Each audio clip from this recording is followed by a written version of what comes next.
music. You know, if I can sell my own records, these are songs that I wrote. You know, I wrote these songs. You know, I purchased the beat. You know, or I make beats too. So I'm making beats and stuff too. So it's like, don't keep sabotaging me and sending men and women to try to sabotage me, and they trying to have me arrested and killed. You know what I'm saying? They are denying my pregnancy. I cannot focus on the things that I want to focus on in my career when people trying to murder me and people trying to leave me out on the streets with no shelter, with people trying to deny my pregnancy and keep me from my firstborn son, trying to keep me from giving birth. In this country, they have stopped my labor. I'm carrying a child that can end up dead inside of me. You know, that's just ridiculous. And I'm this small. That's just ridiculous. So it's hard for me to be able to focus on my music. Look how I look. My hair, you know what I'm saying? Like, this is just ridiculous. And now I got to find a way to get some money. I got to find a way to pay for somewhere for me to pay for a room, because these snot-nosed ass women at the shelters won't let me in none of the shelters. So I gotta find a way to pay for a room. You know, they won't give me an apartment. You know, I don't have a job yet. They sabotaged me every time I had a job. They wouldn't my money off of my check at the last one. And it's just like, I don't even trust working for people if I can't get paid cash. I don't even trust working for people because they being so evil to me, to where I went to try to get my check from Pizza Hut, and he said it was void and they didn't have nothing on my check. Okay, well, I stood up all day long on my feet taking orders and working. So what the hell you mean I don't got no check? You know, so it's just very evil to where I gotta have something to where I can get paid cash. I need my money in my hand. Because you ain't going to tell me I got to wait for no check, and then I get the check and I'm out here pregnant and starving and hungry, and all of a sudden ain't no money on my check. Nah, hell nah. I'm not working for free. You know, so I got to figure something out, and I can't even focus on the things that I want to do. Right now, I got to get out real quick and make some stuff happen. I can't leave my food places because, the hotel. When I went up to get breakfast, they didn't have no milk. They didn't have none of the waffle stuff out there to make the waffles. The cereal, something was wrong with the cereal. And then the little honey buns that they had out there had been opened and resealed. So yeah, they trying to have my head in America. And this is some bullshit. And they trying to keep me from putting the evidence out about my life. And I'm going to put it out. But I don't have much time to do it. And it's just ridiculous, man. So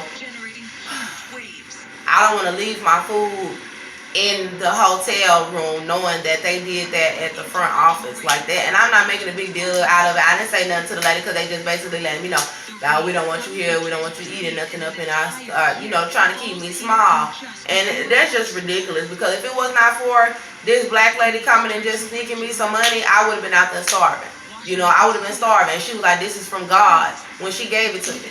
And then I had to go all the way down the street to different stores that was not around here to get food and sneak and get food, because when I was over there at Henry Brown House, they had the food open and resealed all the way all over the city, because I had been staying in that house for a month, and they was making sure that every store that I went to, that the stuff was open and fucked with and resealed, because I'm pregnant. And that is so evil.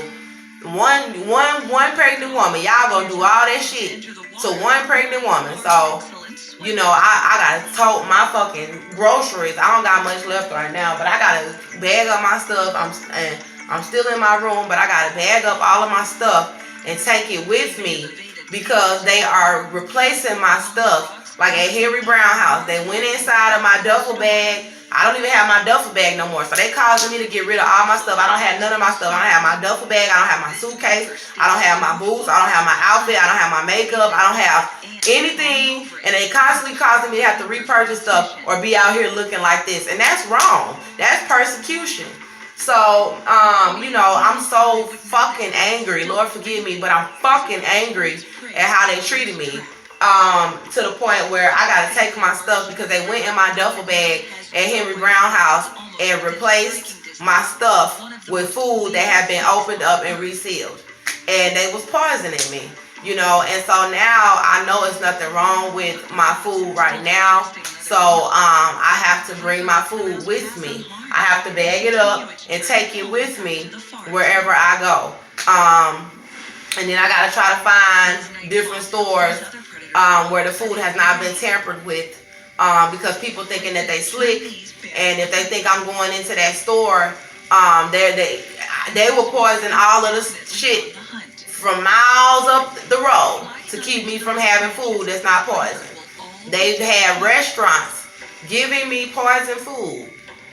I mean, so they really think they're gonna get away with killing me because I'm vulnerable and I'm obviously by myself, and they don't respect God. They bow down to Satan. They bow down to the white man. They call him the God of this earth. And they feel like, oh well, God ain't gonna do nothing about it. He ain't gonna, he gonna send us to hell later, but we're gonna do whatever we want to do now. So they done poison me in restaurants like, oh, we don't give a fuck. We just gonna keep giving this pregnant black woman poison fucking food, and denying her pregnancy, and we don't give a damn. Who the fuck going to make us pay when we all involved in America? We all involved, so why would we? Who's going to do anything about us giving Andrea Jones poison food in our restaurants? So it's been very scarce for me to get food for my pregnancy, for my baby. It's been very scarce for me to get food. And I don't want to give birth under these circumstances because somebody could snatch the child from me as soon as I give birth. I could be charged if I don't call 911 immediately if I give birth. I can be charged with killing the infant because say something happens to the baby and the baby die right after I give birth because I kept the baby hidden and I didn't tell nobody. I could be charged for that. I don't believe my baby gonna die, but I'm very small and I know they're trying to say that I was never pregnant, so that does make me feel like they will steal the child, and the Holy Spirit let me know they will steal the child and they will try to murder you. So this is very serious, and this is why you don't see me just getting up and going to work like normal or whatever, because it's a lot of information that I need to put out before I go out and I'm moving around so people can know what's going on with me. Because people want me dead. So this is why I'm kind of giving a lot of this information about what's going on. Another thing is I don't want the baby to die inside of me because they have stopped my labor in the jail. They were gassing me in the vents, and they were spraying a chemical that was stopping my contractions. I was having very normal, regular contractions, and my cervix was changing. I could feel it thinning and changing, and they were spraying me. And so I don't know if I can go back into labor normally. I was going into labor at Jakimba's house in Chambers County, and they had given me a bottle of pills at the hospital and sent me home and told me to take the whole bottle of pills and said I had a urinary tract infection, and it stopped my labor then. And so my baby's still alive, and they stopped my labor again. I was at Lily Morris's home, and I started taking some Evening Primos oil pills, and they had stopped my labor again with some of the chemical stuff they was putting in my food and my drinks. So I have no idea. They can gas me wherever I'm at and stop my labor. It's going to have to be, and I know people wanted to steal my child from the jail. They wanted to release me and have me on the streets, not taking me in, so wherever I give birth, someone can just come and steal the baby from me, or if it's one or two, steal my children. And so I'm very afraid, of what's going on, because they stole my first son from me, Melbourne Halo Metter. They stole my child, and then trying to keep me from putting out the information about him. So I gotta go. I gotta move around. I got some things I gotta do because I'm going to do an update video about what my decision is going to be next, about what I'm going to do.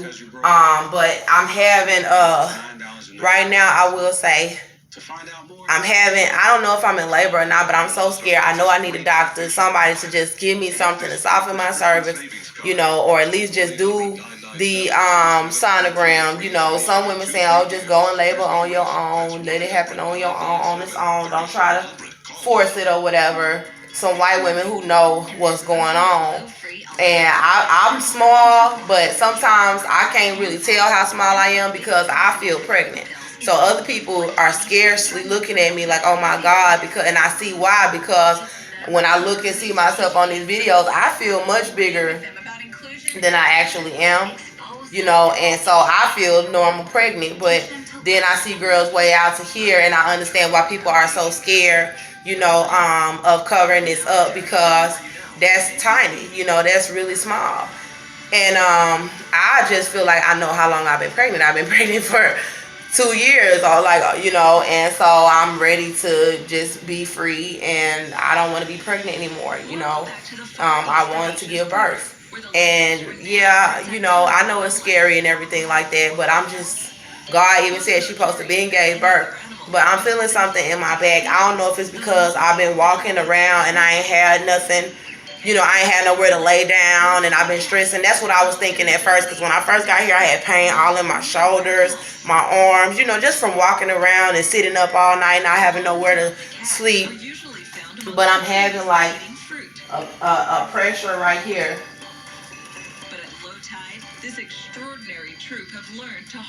And I don't know, it seems like it's movement, like some sort of movement.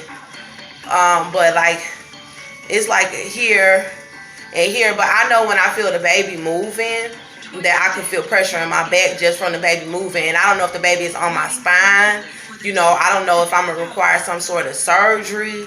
You know, but I know I went to labor several times in the jail, and I had show, like when it gets wet and the baby coming. Ah man, it's just been a nightmare. So basically, I don't know what this pressure is that I'm feeling. So if I just stand straight like this, I've been feeling it last night. It's like right here. And I do got some pain up there just from like being sore from walking around, but this pressure is different. It's like right here. And it's not a pain. It don't hurt. But it's like a rhythm. So I don't know if it's the baby moving like up against my spine or whatever. And I am feeling like the movement right here as well. But I don't know what it is. But I got to get myself together. This is my one opportunity. You know, someone was nice enough to help me, to have somewhere to be. So I have to go, and I have to get myself together. You know, I got to go out into the world. I don't want to go out there with people swarming around me, like reporters and stuff like that, and criminals. You know, oh my God, white people, you know, Hispanics, people just being racist. Like, I don't want to deal with this, but I gotta go out there. I got some things that I need to do for myself. I'm gonna overcome this. My mama always said that I was a strong child, that I was strong. You know, like a lot of people have always told me I was strong, but you know, I'm very vulnerable right now, and I'm still a woman, you know, and I'm by myself, so I don't really want to go out there, but I have to. I have to. And that's what I'm finna do. I'm finna go out there and try to see what I can make happen for myself. I got to get myself together. Look at me, y'all. Like, this is how they want me walking around looking. What can I do like this, you know? So I got to figure something out. My phone is off. I got to pay my phone bill, you know. I got to make this happen.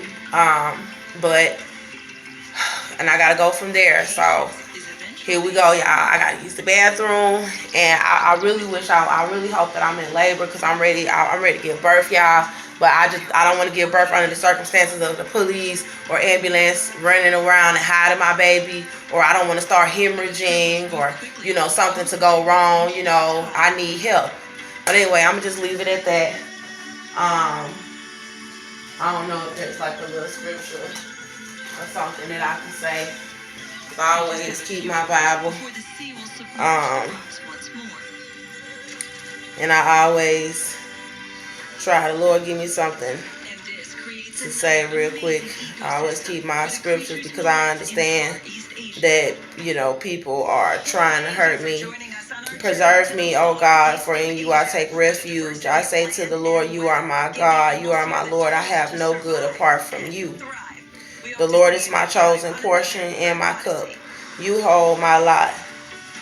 Hear a just cause, O Lord, attend to my cry. Give ear to my prayer from lips free of deceit. From your presence, let my vindication come. And that's it, y'all. I gotta go. Thank you, everybody who take the time to listen to my story.